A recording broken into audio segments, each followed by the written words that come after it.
days, 240 hours और 1440 minutes, 8,64,400 seconds का time है आपके बोर्ड एग्जाम में। और ये जो लास्ट के 10 दिन है ना, इसमें जाने ना जाने के अंदर हमसे कुछ ऐसी गलतियां हो जाती हैं जिसकी वजह से कि हमारा जो रिजल्ट है जो आना चाहिए था वो नहीं आता। तो इन 10 दिनों को आपको प्रॉपर मैनेज करना होगा। आपको पता होना चाहिए कि कौन सा टाइम टेबल आपको फॉलो करना है, आपको ये पता होना चाहिए कि आपको कौन सा सब्जेक्ट पढ़ना है, और आपको ये भी पता होना चाहिए कि कहां से आप लोगों का पेपर बनेगा।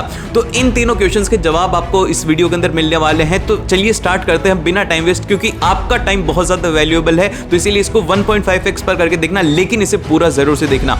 तो फिर चलिए स्टार्ट करते हैं। सबसे पहला जो पॉइंट आता है वो आता है टाइम मैनेजमेंट का। देखो अभी आखिरी के 10 दिन है, इस 10 दिनों के अंदर तुम्हें एटलीस्ट पर डे के 8 से 10 घंटे तो मिनिमम पढ़ना ही पढ़ना है। क्योंकि अगर अब तुमने ये थोड़ी बहुत भी लापरवाही करी, अगर थोड़ा बहुत भी अपना टाइम वेस्ट किया, तो आपके मार्क्स यहां पर एक्सपोनेंशियली डिक्रीज होने वाले हैं। तो इसीलिए आपको हर दिन 10 से 12 घंटे का अपना ये टाइम मैनेजमेंट को फॉलो करना होगा।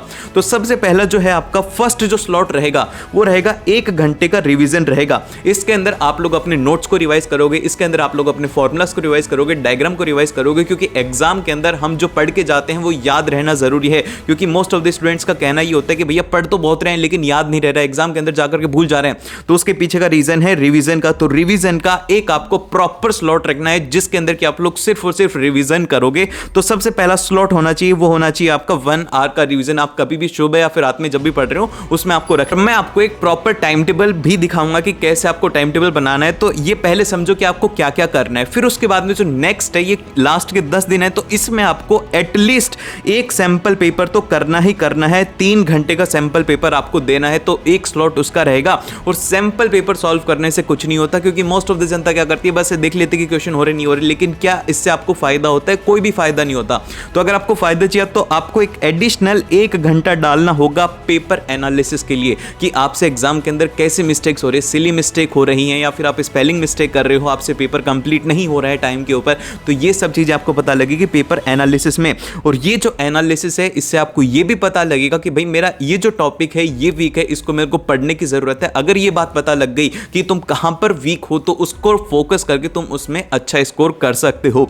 फिर इसके बाद में जो नेक्स्ट रहेंगे हमारे 2-2 घंटे के स्टडी स्लॉट्स रहेंगे। और इनमें एक और इंपॉर्टेंट बात है कि इन सब में ब्रेक रहेगा। ब्रेक लेना बहुत ज्यादा जरूरी है। अगर तुम ये सोच रहे हो कि मैं 8 से 10 घंटे कंटिन्यू स्टडी करूंगा, वो कभी भी नहीं होगी। उसको ब्रेक डाउन करो। जैसे कि मैंने इसे ब्रेक डाउन कर दिया, 1 घंटा, 3 घंटा, 1 घंटा, तो इसको मिलाकर के आपके 5 घंटे हो गए, 5 आवर्स की स्टडी हो चुकी है। और उसी के साथ में आपको इसमें ना ब्रेक जरूर से लेना है। क्योंकि यार देखो, अगर आप ब्रेक नहीं लोगे, आप सोच रहे हो कि 8 से 10 घंटे में एक ही साथ सिटिंग में बैठ जाऊं, तो वो कभी भी आप अचीव नहीं कर सकते। और जब आप उसे अचीव नहीं करोगे तो आपको डिमोटिवेशन होगा। तो इसीलिए आपको ब्रेक एटलीस्ट लेने हैं। इसमें सभी में 1-1 घंटे का ब्रेक है आपके पास में। इस 1 घंटे के अंदर आप लोग अच्छे से खा भी सकते हो, खेल भी सकते हो, सब कुछ कर सकते हो। बस आपको ये जो है इसे स्ट्रिक्टली फॉलो करना है। तो आपको इस तरीके से अपना ये टाइम मैनेजमेंट करना है। सबसे पहले ऊपर लिखना है अपना गोल। और मुझे भी कमेंट्स के अंदर बताओ कि आपका गोल क्या है, क्योंकि जब तक आप उस चीज को सोचते नहीं हो ना, तो वो चीज कभी नहीं होती। तो जैसे कि सबसे फर्स्ट आपको ऊपर लिखना है कि गोल आई विल स्कोर 95%। भाई कुछ भी हो मैं तो स्कोर करूंगा। सबसे पहली बात, सबसे फर्स्ट डे जब तुम इसे बनाओ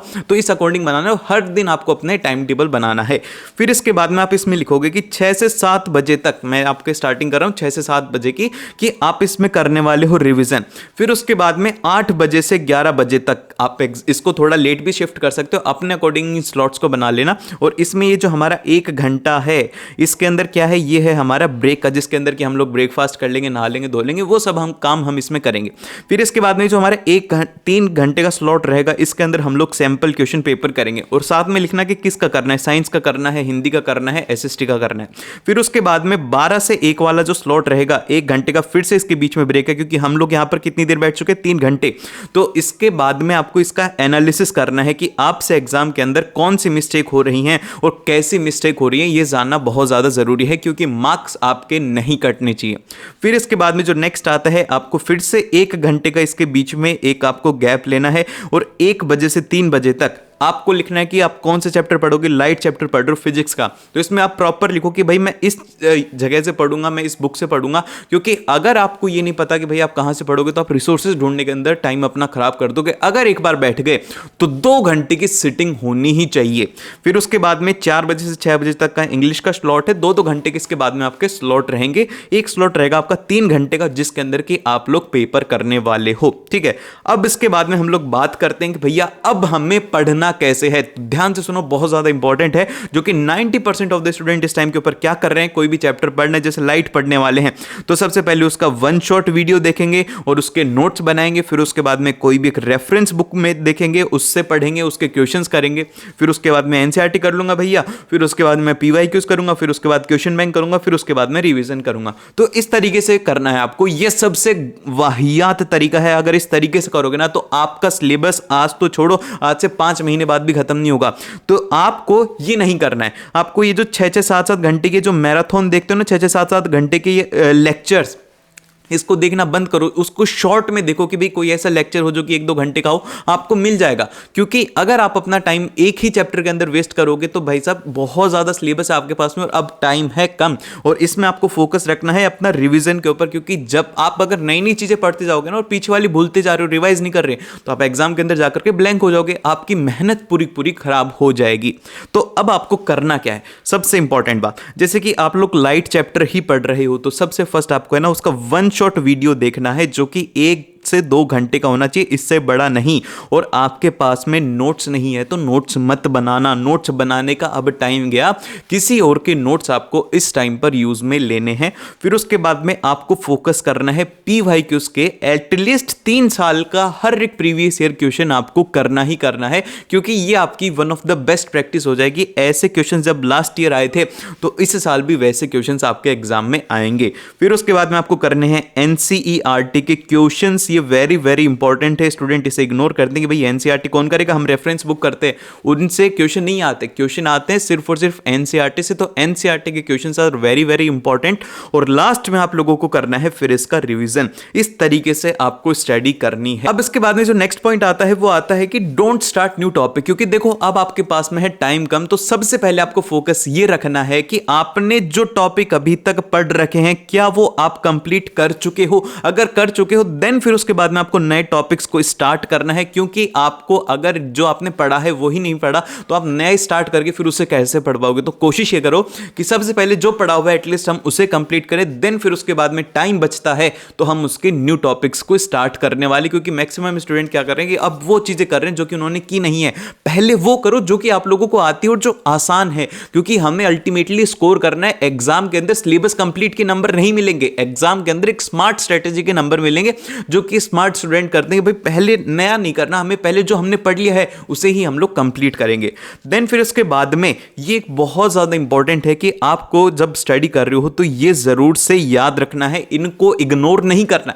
सबसे पहला जो कि है हमारा साइंस के अंदर एक्टिविटी बेस्ड क्वेश्चंस आएंगे, एक्टिविटीज को इग्नोर नहीं करना है। रिएक्शन के एग्जाम्पल आपको याद रखना है, क्योंकि एग्जाम के अंदर 1-1, 2 मार्क्स के अंदर आएगा कि give the example of combination reaction, displacement reaction, तो ये आपको ध्यान रखना है। फिर उसके बाद में बायोलॉजी के अंदर डायग्राम तो इंपॉर्टेंट है ही, उससे तो सीधे क्वेश्चंस आएंगे। 3 मार्क्स के अंदर कई बार आता है कि draw the diagram of this, जो भी टॉपिक होता है उससे रिलेटेड एग्जाम में आता है। फिर उसके बाद में इसके सबसे इंपॉर्टेंट है आपके एनसीईआरटी के इन टेक्स्ट क्वेश्चन, और जो लास्ट वाले क्वेश्चन है वो बहुत ज्यादा इंपॉर्टेंट है।